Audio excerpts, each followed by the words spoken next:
Selamat pagi, mari kita memulai hari kita yang baru dengan satu hal yang terpenting, yaitu mendengarkan sabdanya. Mari kita berdoa, memohon pertolongan Tuhan. Mari kita berdoa.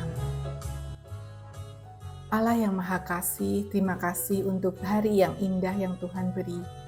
Berikanlah kami pendengaran seorang murid untuk menangkap maksud dan rencana Tuhan untuk kami pada hari ini. Bersabdalah ya Tuhan, karena kami telah siap untuk mendengarkan. Amin. Bapak Ibu, bisakah menebak apakah instrumen yang kita dengarkan pada awal renungan harian ini? Ada yang tahu? Betul, Anda benar. Bersukacitalah selalu. Yang lagu ini sudah tidak asing buat kita semua karena setiap hari Minggu ketika kita beribadah, salam damai selalu dinyanyikan lagu Bersukacitalah. Mari kita dengarkan sekali lagi syairnya supaya kita ingat apakah ini sekedar ritual kita nyanyikan, tetapi apakah juga aktual kita lakukan di dalam kehidupan kita. Bersukacitalah selalu, tunjukkan wajah gembiramu. Lihat teman di kanan kiri dan di sekitarmu. Berikan salam damai, karena kasih karunia serta pengampunannya diberi.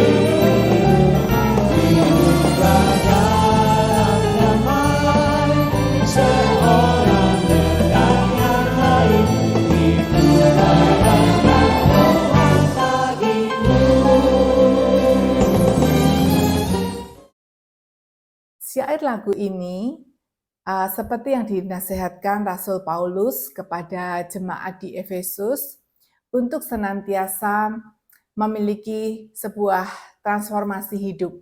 Jadi di dalam Efesus, di dalam pasal yang keempat, ayat yang ke-32 dikatakan, tetapi hendaklah kamu ramah seorang terhadap yang lain, penuh kasih mesra dan saling mengampuni, sebagaimana Allah di dalam Kristus telah mengampuni kamu.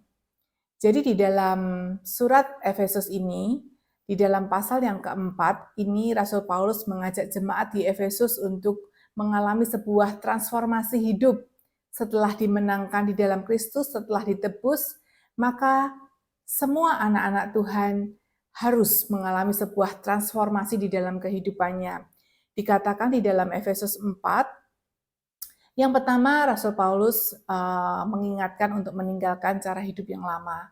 Kemudian yang kedua adalah diperbaharui oleh Roh Kudus dalam cara berpikir. Kemudian mengenakan manusia baru sesuai dengan kehendak Allah. Kemudian lebih lanjut Rasul Paulus memberikan contoh-contoh yang konkret dan tibalah di pasal yang ke-32. Di sini dikatakan, tetapi hendaklah kamu ramah seorang terhadap yang lain. Renungan harian ini saya berikan judul ramah dan renyah.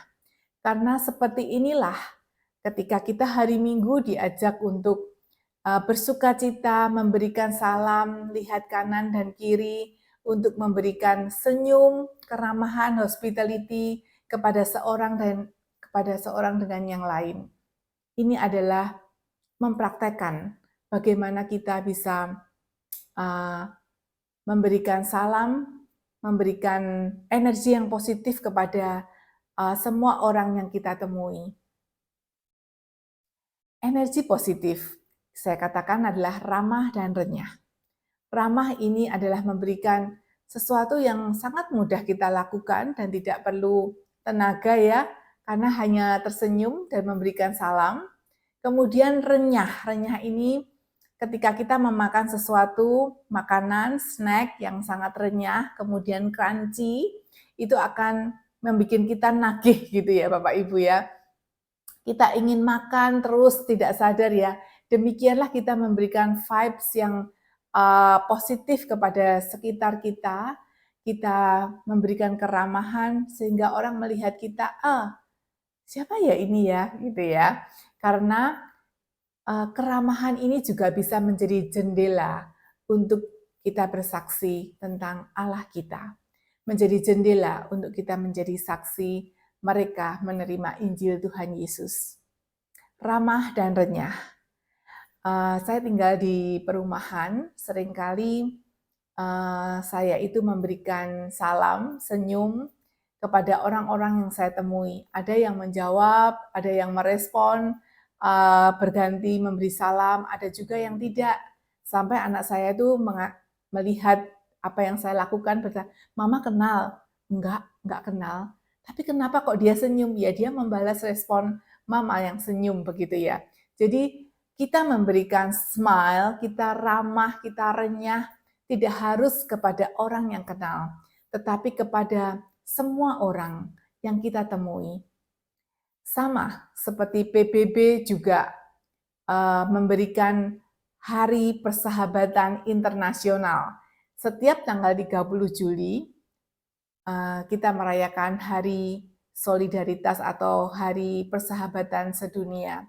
Di sini kita diajak untuk memberikan respek, memberikan hormat satu orang dengan yang lain. Kemudian kita mempromosikan persahabatan dengan semua orang yang kita temui. Mari kita belajar melakukannya, kita ramah seorang dengan yang lain, karena itu kehendak Bapa kepada kita. Hari ini, mari kita melakukannya. Ramah dan renyah. Selamat Hari Persahabatan. Tuhan Yesus memberkati.